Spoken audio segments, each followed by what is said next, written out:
አዶቤ ፎቶሾፕ ላይ አማርኛ ለመጻፍ ስትፈልጉ ስክሪኑ ላይ እንደምትመለከቱት አራት ማዕዘን እያደረገ ካስቸገራችሁ በዚህ ቪዲዮ እንዴት አድርጋችሁ ማስተካከል እንደምትችሉ አሳያችኋለሁ።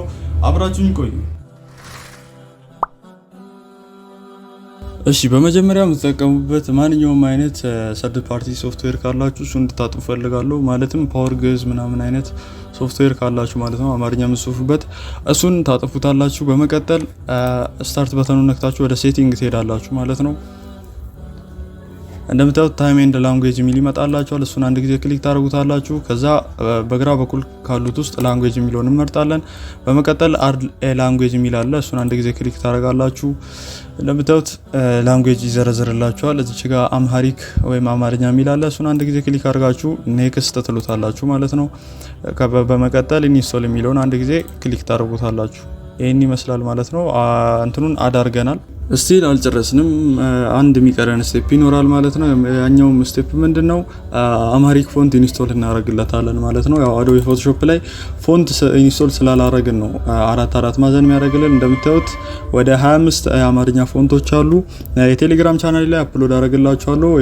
የቴሌግራም ቻናሌ ሊንክ የመጀመሪያው ኮሜንት ላይ እንኳን አላስቀምጠውም፣ ዲስክሪፕሽን ቦክስ ላይ አስቀምጥላችኋለሁ። እዛ ላይ ገብታችሁ ዳውንሎድ ማድረግ ትችላላችሁ። አንድ ጊዜ ሁሉንም እንዲሰሌክት እናደርግና ራይት ክሊክ አድርገን ኢንስቶል የሚለውን ክሊክ እናደርጋለን። እንደምታዩት ኢንስቶል እያደረገ ነው ማለት ነው። እስኪ ኢንስቶል አድርጎ ጨርሷል። እስኪ አዶቤ ፎቶሾፕን ከፍተን ቼክ እናደርጋለን ማለት ነው።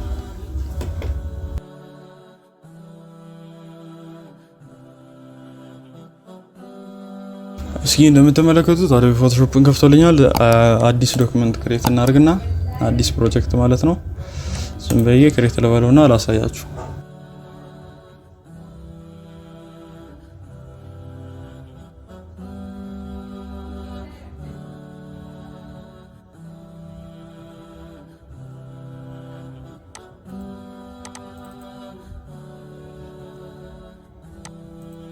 እስኪ አንዴ ቴክስት ቱሉን አንዴ ክሊክ እናደርጋለን።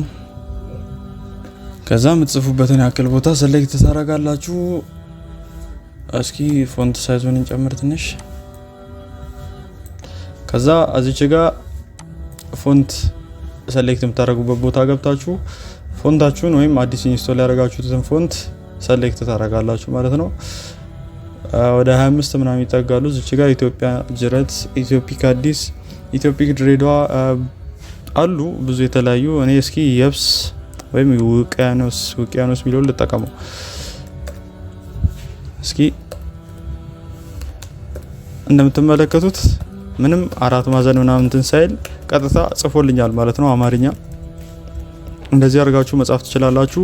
ወደ እንግሊሽ መመለስ ከፈለጋችሁ ደግሞ ኪቦርዳችሁ ላይ ዊንዶውስ ወይም የስታርት በተናውን ጫን ትሉና ስፔስን አንድ ጊዜ ክሊክ ታደርጋላችሁ። እንደምታዩት ሰማያዊው የሴሌክሽን ከለር እንግሊሽ ዩናይትድ ስቴትስ ወደሚለው ይቀየራል ማለት ነው። አሁንም ክሊክ ስታደርጉት ወደ አምሃሪክ ይወርዳል። እንደዚህ ያደረጋችሁ መቀየር ትችላላችሁ ማለት ነው። ግራፊክስ ዲዛይኒንግ ተምራችሁ ምንም አይነት ሰርቲፊኬት ያልተቀበላችሁ ሰዎች ካላችሁ እዚህ ጋር ይመጣላችሁ ቪዲዮ ተመልከቱት። እንዲሁም ምንም አይነት የግራፊክስ ዲዛይኒንግ ኮርስ ያልወሰዳችሁ ወይም ያልተማራችሁ ካላችሁ ደግሞ ይሄንን ቪዲዮ ገብታችሁ ተመልከቱት፣ ይጠቅማችኋል። በቀጣይ ምርጥ ቪዲዮ እስክንገናኝ ድረስ ሰላም ቆዩ።